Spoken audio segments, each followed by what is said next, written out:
Now the third time he's grieved because he's asked him 3 times. He's grieved. His ego and his goat's popping up. He's frustrated. His mindset. Why do you keep asking me the same question? He's thinking out of his carnality and thinking out of his ego. He's thinking out of the natural. But what Jesus was saying is, I'm just telling you to do what I just did for you. I appeared to you 3 times. Feed you in your immaturity. I feed you in your teens. But I'm going to feed you as an adult. He also denied him 3 times. And now Exactly. You're reveling, yeah. he's accepting him back 3 times. And actually, Peter in this realm is the third realm, which is the perfection realm, right? Is denying him right now because he's grieved. Kind of what happened to Peter when the church was established. He didn't go to that third realm right away. It took him, read 1 Peter, 2 Peter. He says, Paul is a hard man to understand. But nevertheless, it took me 14 years to understand him. He's a man of God. He said he's a hard man to understand, but nevertheless, he said, and then he says the rest of them wrestle with the scriptures to their own destruction. So Peter recognizes finally, but he said it took me 14 years to understand Paul.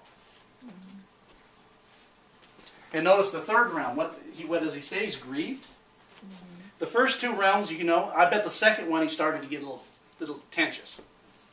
Okay, I just told you love me, and you told me feed your sheep. I'll feed your lambs. What he was saying is, I'll feed the immaturity word. But when you're asking me to feed this third word, I just can't do it. I'm grieved at it.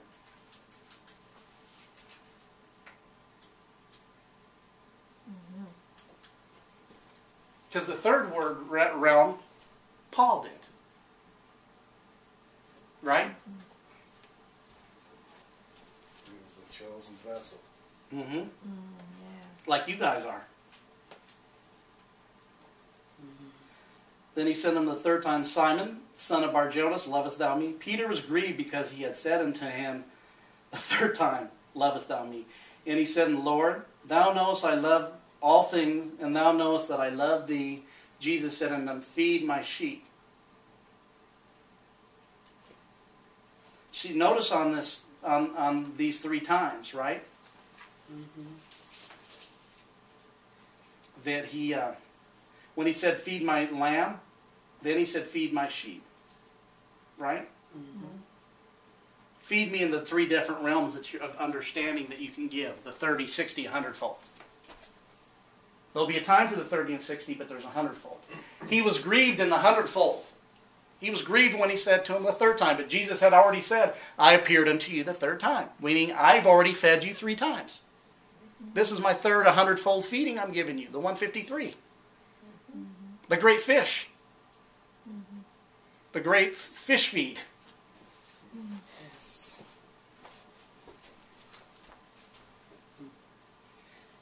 He said, verily, verily, I say unto thee, when thou wast young, thou girdest thyself. See? When he girded himself and fell in the boat, he's saying you're immature. Watch the rest of it. It will go with it why he started grieving. And thou girdest thyself and walkest whither thou wouldest. But when thou shalt be old, thou shalt stretch forth thy hands, and another shall gird thee and carry thee whither thou wouldest not. Amen. So he's saying in this 3rd feeding, you ain't going to gird yourself. It's going to have to be God's covering. Amen. Heavy, huh? Amen. Yes. Yes. Then spoke he, signifying by what death he should glorify God. And when he had spoken this, he said unto them, follow me.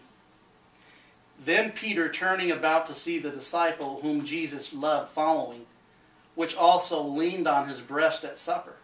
And he said, Lord, which is he that thou betrayest? Peter, seeing him, saith to Jesus, Lord, what shall this man do? Jesus said unto him, if I will that he tarry till I come, what is that to thee? Follow thou me. Notice that when the beginning, even though he told him you could gird yourself when you're young, but this time you can't gird yourself on this realm. you're going to be carried by God's realm. This is grace realm. This is God doing it. Thou walkest not. The key thing is he followed him. He started talking. And notice when he followed him, they all were following. Right?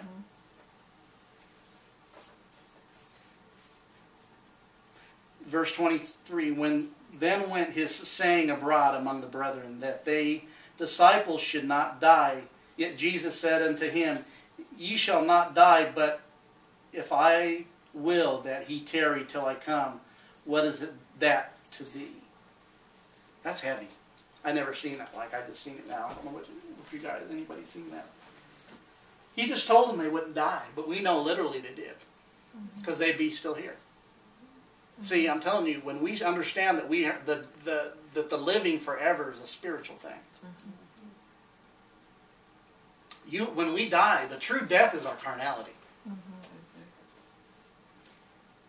Because once we die in this natural body, it's the source within us goes to the source it is, God. He says, why do you want to know these things? Why are you going to tarry to thee? He goes, what does it mean to you? He's going, what is your understanding and revelation really understand what's really I'm saying? What does it mean to you?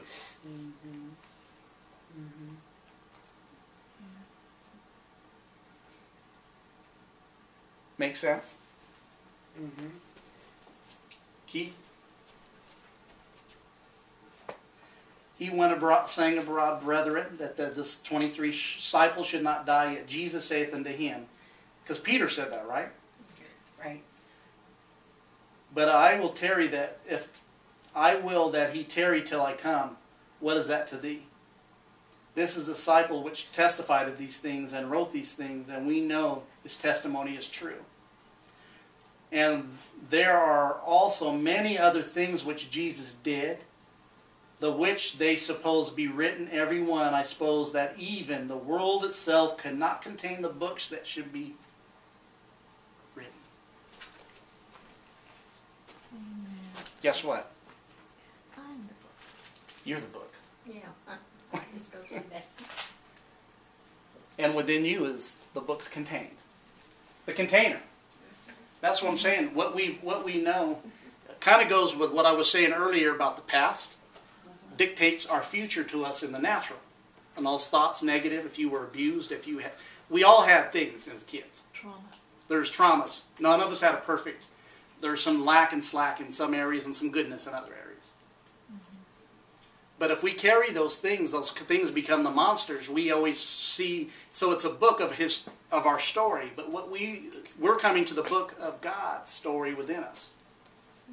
Not the containing of those old thoughts that create the past, creating our future. Because what's in the natural, what it is, it's always get a good job, make a lot of money, support your family. Family is important, and you live. But I know people that I met people. I remember when I coached football. This family that was a coach. He coached with me, and his wife was our team mom. And I seen them as a white picket fence. Their son was a quarterback, good quarterback. I said, oh, they have no problem. They got everything. When I got to know them and got to know the wife and she started sharing with me, I was flabbergasted. No happiness in the family. So this life really doesn't bring happiness no matter what you have.